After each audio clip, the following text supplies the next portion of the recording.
Kalau jembatannya mau kuat dan kokoh, harus menghilangkan nyawa salah satu pekerja yang ada tiap minggunya.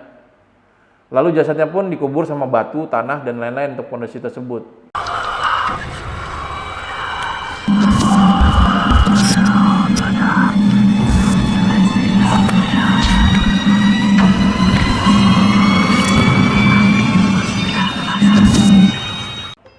Assalamualaikum, saya bagian malam. Apa kabar buat kalian? Balik lagi nih sama gua Angga, and welcome back. Semoga di pandemi yang belum berakhir ini kalian tetap menjaga kesehatan dan tetap semangat supaya bisa mendengarkan cerita-cerita mistis di bagian malam. Dan semoga kalian juga sudah siap nih menjadi bagian malam untuk kami.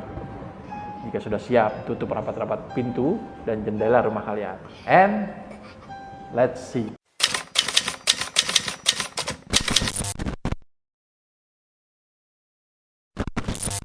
Oke, jadi ada cerita pengalaman mistis lagi yang masuk ke bagian malam. Nah, pengalaman mistis ini datang dari Mas Bimo. Nah, Mas Bimo ini berasal dari daerah JTS, tepatnya di Kota K. Kita kasih inisial aja nama kotanya ya, atau nama daerahnya. Nah, saat kejadian itu Mas Bimo masih duduk di bangku SMA kelas 2, yaitu sekitar tahun 2000-an. Cerita ini sebenarnya sih ngeri-ngeri sedap gue ceritainnya. Soalnya histori dari cerita ini sedikit berbau-bau politik, guys. Yaitu tentang partai politik yang terkenal atau yang saat ini sudah terlarang lah. Ya, nggak boleh kita sebutin lah. Tapi sayang nih soalnya kalau nggak kita ceritain karena ceritanya sangat epic nih, dan sangat mengundang misteri buat kita nih. Nah, jadi Mas Bimo ini lahir dan besar di Kota K. Dan memang keluarganya pun asli dari Kota K tersebut. Nah, kita ceritain dulu nih historinya, biar kita gampang lah nangkap ceritanya. Jadi Mas Bimo dan keluarganya itu udah turun-menurun tinggal di daerah situ. Nah, pada zaman kakek Mas Bimo nih, itu hidup sekitar tahun 1964-an. Nah, lingkungannya Mas Bimo itu didominasi nih sama orang-orang, ya kita sebut partai terlarang tadi lah. Paham lah ya maksudnya apa. Nah, tapi keluarganya Mas Bimo bukan simpatisan dari partai tersebut. Namun ketika di tahun 1965-an pecah tuh tragedi G30 SPKI di Jakarta. Begitu juga menyebar sampai ke daerah JT, tepatnya di Kota K ini. Ada aksi dari simpatisan dari partai politik tersebut, guys. Nah, kalau di Kota K, kejadian itu pas tanggal 2 Oktobernya, setelah yang di Jakarta. Katanya warga yang bukan simpatisan partai tersebut diajak ikut jadi golongan mereka.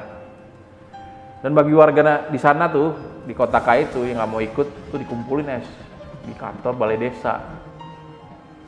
Nah, itu untuk historinya Mas Bimo. Mas Bimo ini ceritain sama bapaknya, dan bapaknya Mas Bimo itu memang kelahiran tahun 55. Berarti pas kejadian bapaknya Mas Bimo ini masih sekitar 10 tahun ya. Nah, dan bapaknya Mas Bimo ini sebenarnya diceritain juga nih sama kakeknya Mas Bimo. Ya, bapaknya Mas Bimo. Nah, lanjut. Warga yang sudah dikumpulin di balai desa itu atau di balai kota, dibawalah mereka semua ke bawah jembatan yang dekat sama rumah Mas Bimo. Kebetulan deket nih rumahnya, ya kira-kira 500 meter lah. Nah, di situ ada sungai, yang pinggiran sungainya itu banyak pohon bambu, dan ada jembatan buatan Belanda juga nih, untuk menghubungkan desa Mas Bimo dengan desa yang lainnya. Oke, lanjut nih.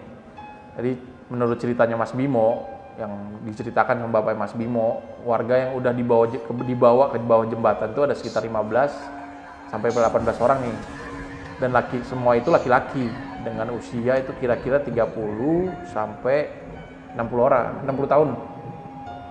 Dari belasan orang tersebut ada juga tetangganya kakeknya Mas Bimo yang namanya Mas Slamet. Jadi mereka semua ini berdiri sambil mengantri, dan mereka dikerok lehernya satu persatu sesuai dengan antriannya. Tapi ketika antrian itu sampai pada antrian ke-8, yaitu saat tibanya Mas Slamet nih, Berarti udah ada 7 korban nih sebelumnya Mas Slamet yang dieksekusi. Nah giliran Mas Slamet mau dieksekusi, pasukan RPKAD nih pada datang dan langsung menyisiri daerah bawah jembatan tersebut. Mengetahui pasukan RPKAD itu udah pada datang nih, simpatisan parpol yang tadi itu, partai politik tuh langsung kocar-kacir lari. Dan Mas Slamet pun akhirnya selamat sesuai dengan namanya, yaitu Slamet.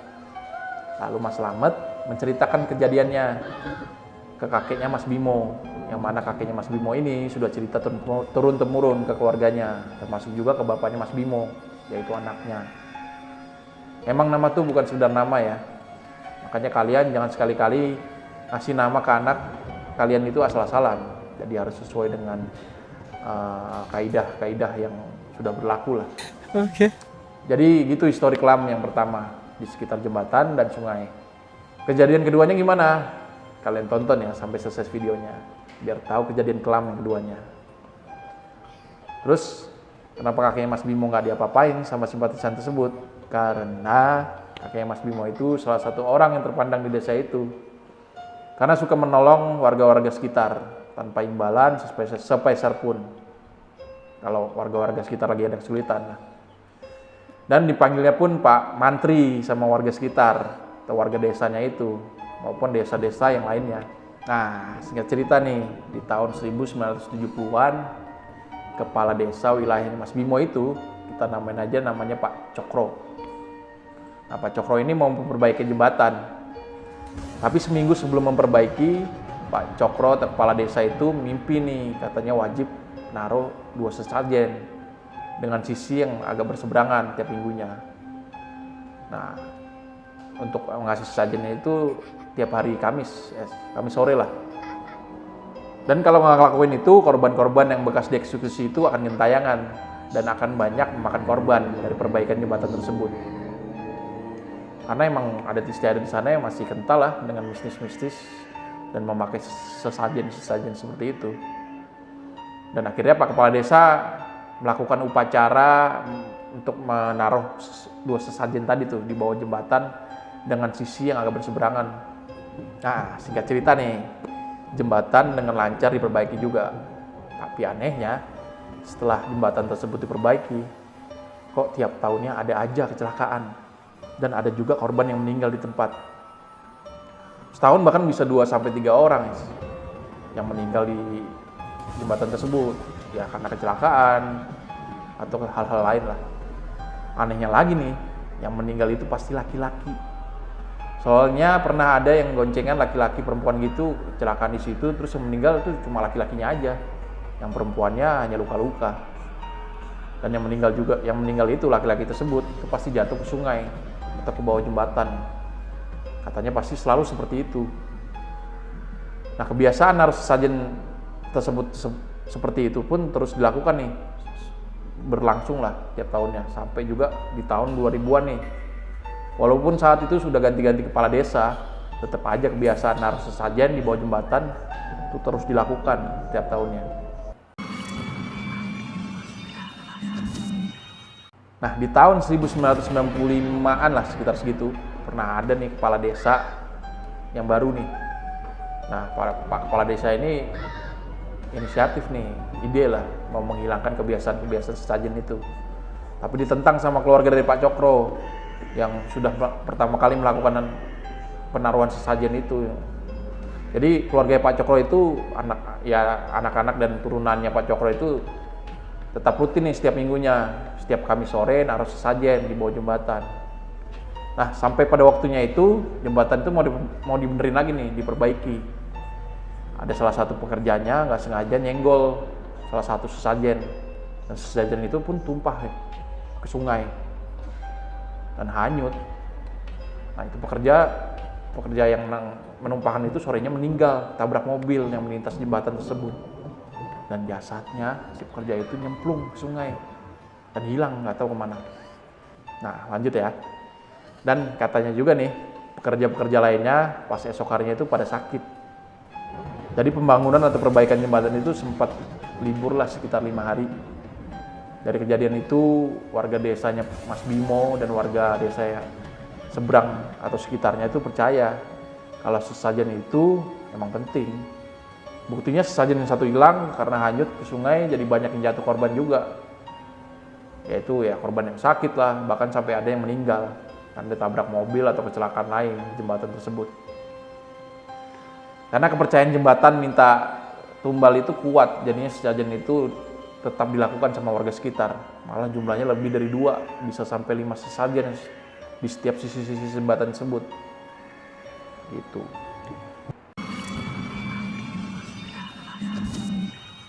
Dan akhirnya nih, perbaikan jembatan tersebut selesai. Anehnya, makin banyak yang kecelakaan di situ. Kalau dulu setahun yang kecelakaan dan meninggal di jembatan itu udah ada 2-4 orang. Tapi sekitar di tahun 96 sampai 97 itu korban kecelakaan meninggalnya bisa sampai 6 orang dalam setahun. Dan itu terus berlanjut sampai di tahun 2000-an.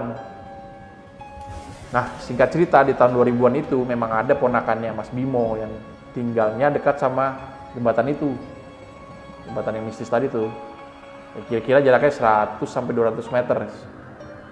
Oh ya, ponakannya Mas Bimo ini laki-laki, umurnya sekitar 31 tahunan. Udah punya anak juga. Anak sulungnya perempuan umur 7 tahun dan yang bungsu laki-laki umur 4 tahun. Nah, mereka tuh pernah lihat langsung orang kecelakaan di jembatan tersebut. Pasangan naik motor tiba-tiba rem mendadak dan banting setir ke arah yang berlawanan, itu ke kiri.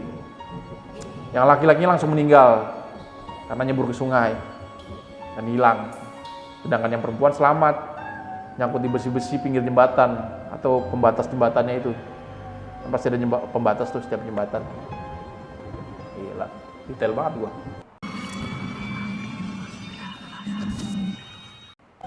Nah, pas kecelakaan itu keluarga ponakannya Mas Bimo lah yang nolongin pertama, karena memang keluarganya itu tinggal di dekat jembatan tersebut sambil dibantu sama warga sekitar. Nah, sedangkan jasad laki-lakinya yang nyemplung ke sungai tersebut dievakuasi juga sama warga-warga sekitar. Oh, ternyata gue salah mengartikan. Jasad laki-lakinya nggak hilang, ditemukan sama warga-warga juga ternyata. Gitu. Jadi keluarga ponakannya Mas Bimo ini fokus nih ke korban yang perempuan. Nah, setelah agak tenang kondisinya, diajak ceritalah sama bapak ponakannya Mas Bimo. Nah, bapak ponakannya Mas Bimo tuh ngomong, kenapa kok bisa jatuh mbak? Tadi anak saya ngeliat kejadiannya. Katanya tiba-tiba ngerem mendadak, terus banting setir ke kiri. Tanya bapaknya itu. Nah, si mbak-mbaknya tadi tuh, yang perempuan tadi tuh menjawab, iya pak, tadi saya ngeliat ada laki-laki sekitar 5 atau 6 orang lah, tiba-tiba nyebrang. Tadi langsung ngerem mendadak dan banting setir ke kiri.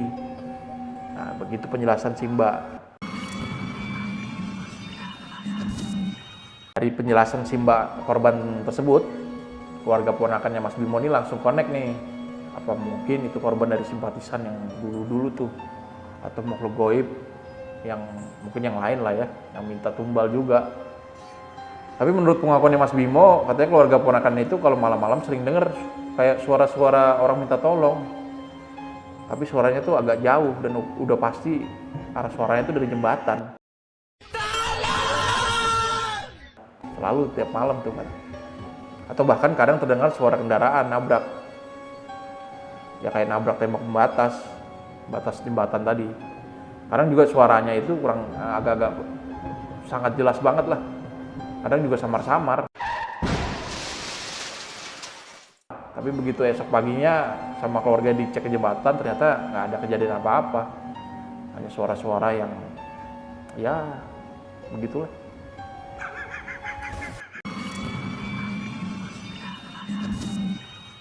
Nah, Mas Bimo ini juga pernah mengalami beberapa kejadian yang janggal ya ketika melewati jembatan tersebut. Kejadian yang pertama, ketika menjelang maghrib nih, sekitar jam 5:30, Mas Bimo tuh pulang dari main bola dari desa seberang. Jadi pulangnya mau nggak mau harus lewat jembatan. Nah, ketika mau melewati jembatan tersebut, Mas Bimo nih ngelihat bapak-bapak yang mau turun ke bawah jembatan tersebut. Bapak-bapak itu telanjang dada, hanya pakai celana panjang dan pakai topi caping, topi kayak petani gitu guys. Nah, Mas Bimo ini berpikiran kok berani banget ya bapak itu ke bawah jembatan. bahkan sekolahnya terkenal angker. Karena penasaran pun Mas Bimo sekilas mengintip, ya kayak pura-purain jatuhin kaos kaki ke turunan tanah atau jalan setapak lah yang mau ke sungai tersebut. Nah, sambil mengambil kaos kaki, Mas Bimo tuh ngeliat kalau si bapak itu lagi nyium-nyiumin bunga yang ada di sesajen. Sama rokok kretek yang ada di sesajen juga dihirup-hirupin gitu aromanya, tapi nggak dibakar, diisep-isep gitu deh, gitu. Nah, ketika itu Mas Bimo tuh ketahuan tuh bapak tersebut. Mas Bimo tuh ketahuan kalau lagi merhatiin si bapak. Nah, bapaknya itu nunjuk-nunjuk ke Mas Bimo sambil marah-marah gitu, nggak tahu ngomong apa. Akhirnya Mas Bimo pun langsung cabut dari situ, kabur. Nah, sampai di rumah, Mas Bimo tersebut ceritalah ke bapaknya. Terus bapaknya juga cerita nih ke saudara-saudara yang lain, termasuk ponakannya Mas Bimo, yang rumahnya tuh dekat sama jembatan tersebut. Nah, kondisi lingkungan di sekitar jembatan tuh udah mulai aneh nih ceritanya. Udah semakin banyak sesajen, tapi kok malah jadi banyak orang juga yang kecelakaan di jembatan tersebut. Bahkan ada bapak-bapak yang tingkahnya aneh juga yang ditemuin sama Mas Bimo. Bapak yang tadi tuh yang gue ceritain. Jadi warga di situ berpikir penunggu jembatan tersebut suka nyari tumbal.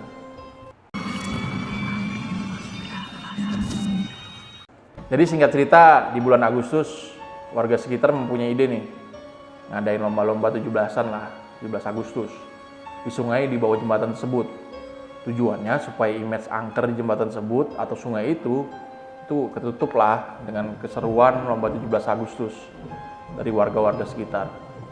Nah, menurut pengakuan Mas Bimo, keadaan sungai di bawah jembatan itu sih kayak biasa aja. Tetap banyak sesajen sih emang. Nah, ketika pas di tanggal 17 Agustusnya beneran ada lomba. Lomba pertama tarik tambang di sungainya. Ya, kayak tarik tambang di sungai gitu, yang kalah tuh jatuh nyebur. Memang sungainya itu agak cetek ya. Kedalamannya cuma sepinggang lah orang dewasa. Dan diadakannya tuh siang hari. Biar nggak terlalu sorean dan gelap. Jadi lagi seru-serunya lomba tarik tambang di sungai. Nah, ada nih anak ponakannya Mas Bimo yang perempuan 7 tahun itu lagi rusuh, suka nendang-nendangin sesajen yang ada di bawah jembatan. Jadi sesajen yang ditenang-tenangin ponakannya itu semuanya udah berantakan, nyebur ke sungai semua. Nah, tahu anak ponakannya melakukan itu, Mas Bimo langsung menggendong anak ponakannya dan langsung membawa pulang. Sore harinya anak ponakannya itu sakit, guys. Bahkan demam sampai 3 hari. Bahkan di hari ketiga itu panasnya tinggi, nggak turun-turun. Sampai anak itu step kejang-kejang. Dibawa ke dokter dan dirawat juga selama 5 hari. Ya, di hari ke-6 akhirnya sembuh.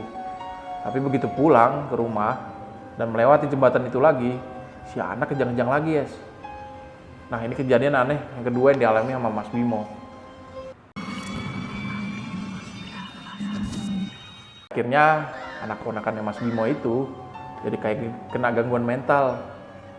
Dibawa ke dokter tapi nggak ada hasilnya. Dan juga dibawa ke beberapa kiai pun hasilnya pun ya nggak maksimal lah. Yang akhirnya hingga saat ini ponakannya Mas Bimo itu seperti ODGJ lah.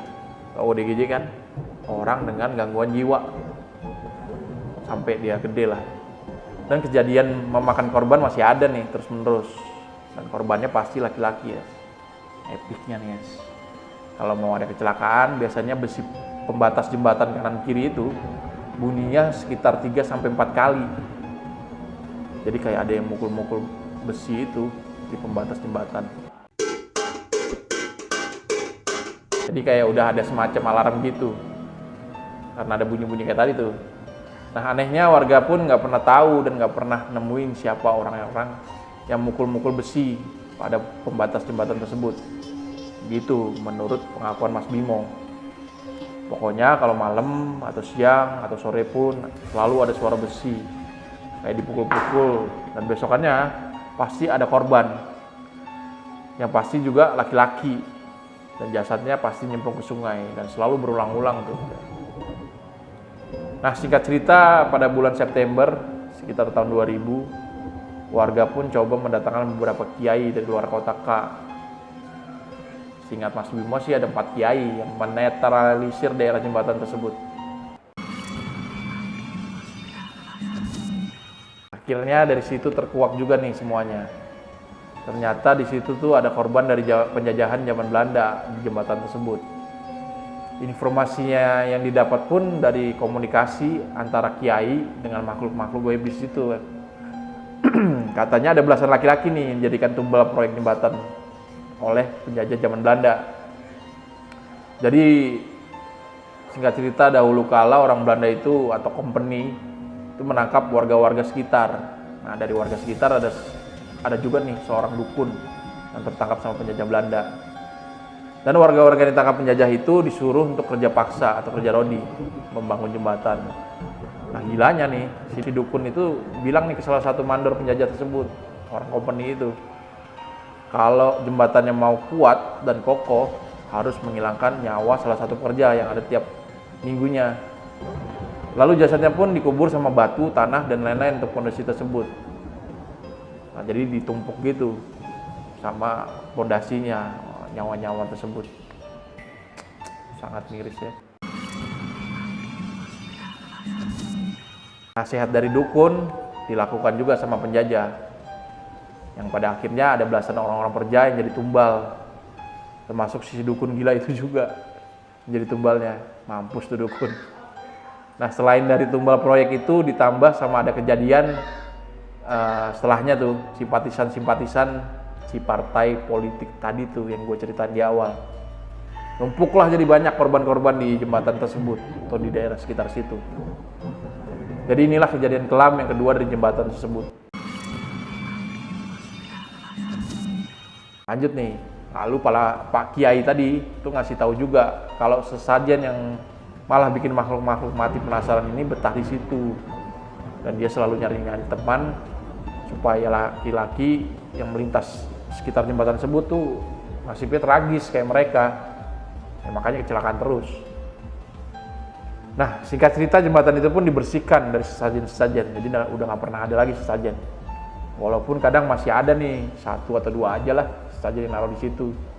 Nah, itu cerita Mas Bimo. Jadi menurut pengakuan Mas Bimo yang mendengar ucapan-ucapan dari para kiai, makhluk gaib tersebut diusir nih dari jembatan tersebut atau dipindahkan gitulah sama para kiai tersebut. Wah, canggih nih para kiai tersebut, bisa memindahin makhluk gaib. Dan juga rumah ponakannya Mas Bimo dijadikan tempat pengajian selama 7 hari. Hasilnya gimana? Alhamdulillah, nggak ada korban lagi. Meskipun terkadang ada kecelakaan, tapi nggak sampai meninggal ya. Yang kasihan yaitu anak ponakannya Mas Bimo yang tadi jadi ODGJ, gangguan jiwa.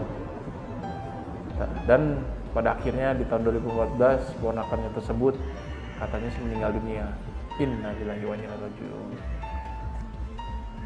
Oke, jadi ini sih sotoinya gua aja. Kalau kita ngasih sajen sama aja kita ngumbarin mereka, si para makhluk-makhluk gaib. Makanya mereka jadi betah di situ karena merasa dirawat dan dienakin. Dan juga akal-akalan mereka aja tuh disuruh sediain sajen biar nggak ada kejadian-kejadian apa-apa. Nyatanya malah banyak korban begitu. Ya, sajen-sajen gitu memang sih tradisi adat istiadat. Tapi kalau tujuannya untuk ngumpannya makhluk-makhluk gaib, ya jangan dilakukan deh. Jatuhnya sama aja kayak kita pelihara makhluk-makhluk tersebut. Ya musyrik lah, itu syirik. Jadi jangan dilakukan guys. Nah, oke nih, sekian dulu nih cerita dari kita. Terima kasih banyak buat Mas Bimo yang udah mau berbagi ceritanya ke bagian malam.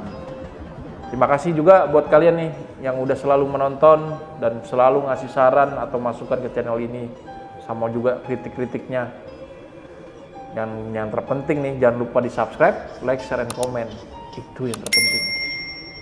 Jangan lupa juga nih, diaktifin lonceng notifikasinya, biar kalian gak ketinggalan cerita-cerita atau pengalaman horor dan mistis dari kita. Oh ya, buat kalian kalau punya pengalaman horor atau mistis yang juga mau diceritakan di bagian malam, bisa DM atau direct message di IG kita, di bawah ini nih, @bagianmalam. Jangan lupa juga di follow IG-nya. Oke, at the end, see you next video.